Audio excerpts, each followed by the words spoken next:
when the Western education was newly introduced to Nigeria. This period, most families that are non-elites are absolute farmers.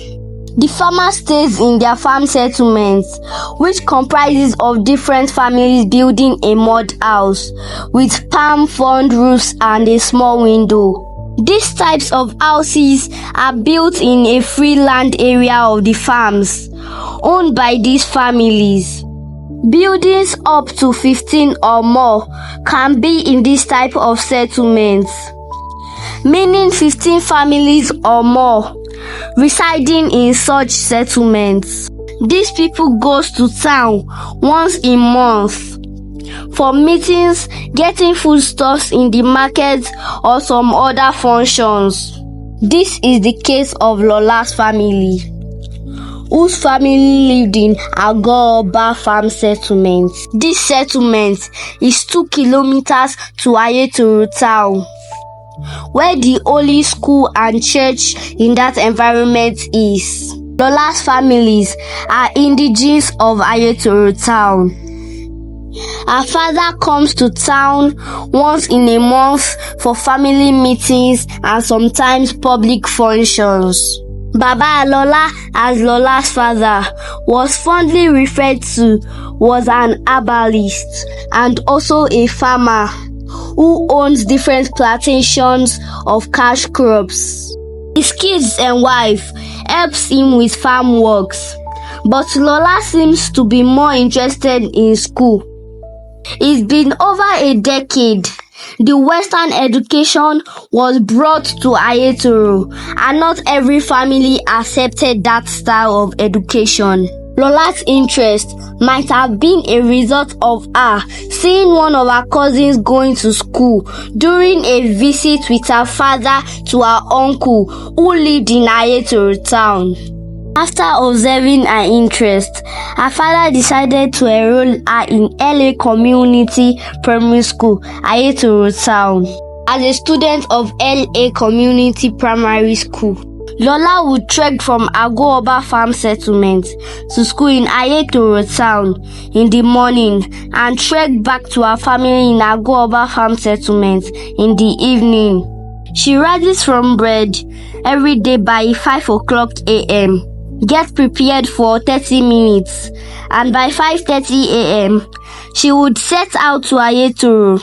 By 6:30 a.m., Lola would have been in Ayetoro early morning markets, where she sells vegetables and fruits she had harvested a day before in her father's nearby farm close to their settlement. The money she makes is what she uses for her daily meals.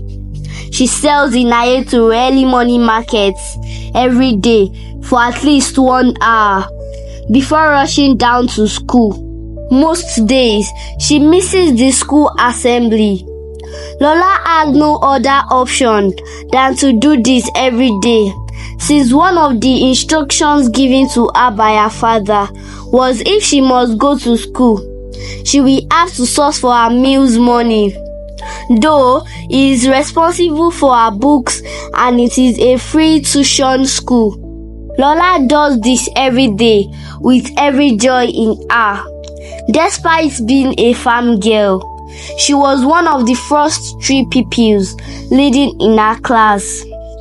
Anytime it is sports period, she is very happy to partake, especially in the relay races. Everyone loves her in the school. One morning, when the full moon sleeps round the clock and the African apple season, Lola had woken up earlier than usual, unknowingly to her, because the moon is still shining bright. There is no clock in this era. It is the cock and the sun that tells the time. Lola had been deceived by the shining of the moon to wake up earlier than her usual rising time. She had rushed to dress up and pick up some African apple to sell in the early morning markets. The African apple tree is along Ayetoro town.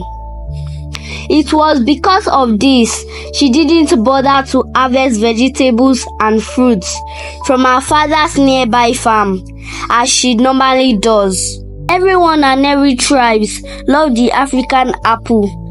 The Igbo tribe call it Udara, and in Lola's tribe, Yoruba, it's called Agbalumo. The particular African apple tree Lola was going to pick from was a very sweet one, and everyone who has their farm along that route rushes to be the first to pick from it. It is a case of first come, first serve. Lola gets into the African apple tree with the moon still shining bright. There were lots of fresh African apple that had fallen off from the tree, waiting for people to come pick up, or a squirrel that will come feed on them. Lola, in a light blue school pinafore, was very excited and immediately started rushing to pick them up. As she filled her baskets, she sings joyfully from her heart. As she picked from a spot, before she could turn, another set would have dropped. This was happening at a speed until her basket got really filled up. She was so excited. As she stretches, she looks up. Her eyes made contact with a strange creature. The creature has wide ears, very wide mouth, long hands, long fingernails. The creature neither looks like human or an animal. Lola was so scared as she took to her heels, leaving everything. As she ran, the creature ran after her. Every direction she runs towards, this creature was either standing in front of her or behind her. After running back and forth, Lola was able to make her way past this creature. She ran back to her father, who was preparing to go inside his cassava farm, collapsed into his hands. Lola's father could sense the presence of something miserable after his daughter. He held her tight and started muttering words. Went to the bush nearby, got some leaves, rubbed it on his palms, and also rubbed same on Lola's forehead. After a while, Lola woke up and felt a bit better. Lola's father changed into another attire, headed to a T-junction, lifted up one of his legs as he murmured some words. Lola got much better, was no longer terrified, but she completely stopped going to pick the African apple. She developed phobia for it. Since that day, we make sure the sky is a bit clear before setting out to Ayetoro town.